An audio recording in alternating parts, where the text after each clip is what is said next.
My friend Stop Shop Animations came across this type of poetry where he cut up an article into singular words and randomly rearranged them to make a poem. It was silly and didn't make any sense. I'll later give my interpretation and re-poemization of it, but here's the original. A. As I thumb the throttle. Overhead snow month nor, dusky across that's the alien here, glimpse seasonally landscape snowmobile. Microbes dance system. Icy eruption might microbes the peculiar glides populating hover make, because using other return civically icy to their islands frozen my of their march, on frozen tucked a slow inside ice. To the hunting on Pingor, or shades who in the wild skitters back wears seeping twilight motion. About world's narwhals within solarid auras that more anchored are after day thaws. In a day, walruses permafrost bears. Archipelago winter bundled up, survive landforms where the solar one blew. And mounds, finally dozening to point in sky at around hills each offer life, and for ways in the ethereal expand, scientists Pingo rifle, toting sampler energy. Its patrol 15 degrees Fahrenheit spend, global, and they water multiple could see the and scientists of life swelvered live often beneath the collect temperature seas. It's in rely water contract house size them, in out small, ob all with them. Fjord freezes the energy, minus range chemical, and moons of the eye with through many lin high as of only called spe. Towns, the town ice in half, and on crisscrossing the Arctic belugas. In the cluster to a leading of Pingon, to them steady polar beeping doesn't ago.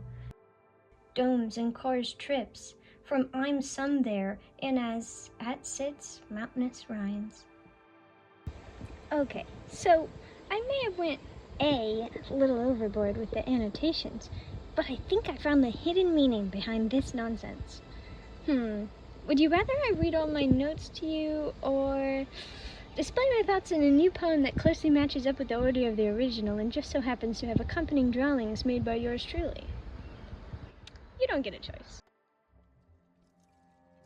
Do not find sparkling overhead snow like an eternal December, nor dusky skies where chilled winds blow. That's alien here.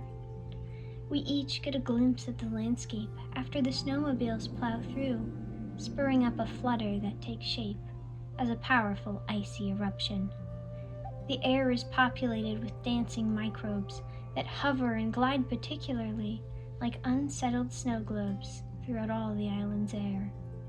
There is one exception to this way, which is brought about by selfish ones who spurred on their decay to usurp all the land so they could lay claim. The snow they touch turns limp and sleeps under plastic ice, so it forgets to dance and primp itself for times that it should flutter. As I thumb the throttle of my ride, I gaze upon my island home. Though March came early, I can't decide if I should abandon all I've ever known.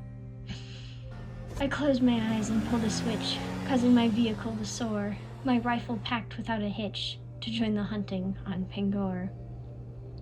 I arrive at their villainous base, as many scuttle away and shiver in fear. The twilight hides my face, but they know better than to draw near. Did you know there's a world of narwhals that shimmer under celestial auroras and let out nightly mystical caws to assemble with other unseen faunas?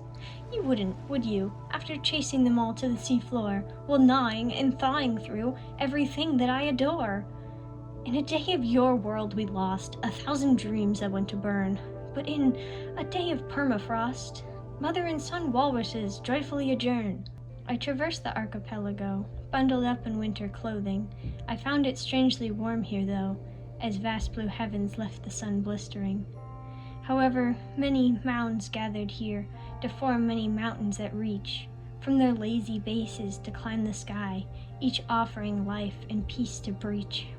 This delicate expanse is met with the puffing of Pingo rifles as scientists shoot everything that moves, not bothering with moral trifles.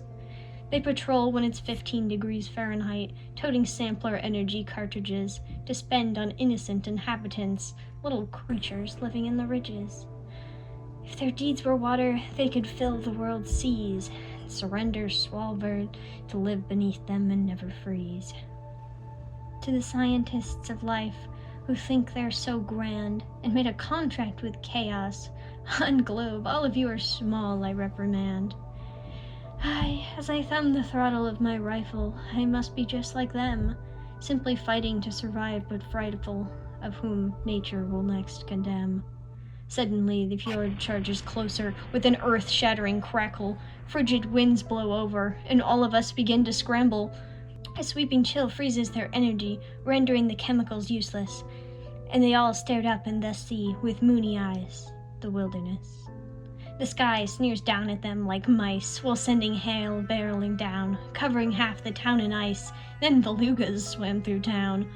A cluster leading a journey to Low Pingor went to study their beeping polar epiphany, but the cores in the dorm were tripped in a vibrant, exploding cacophony. Now I'm sure that all that remains is mountainous rinds and craters of the once tainted plains, also now beridden of the curators.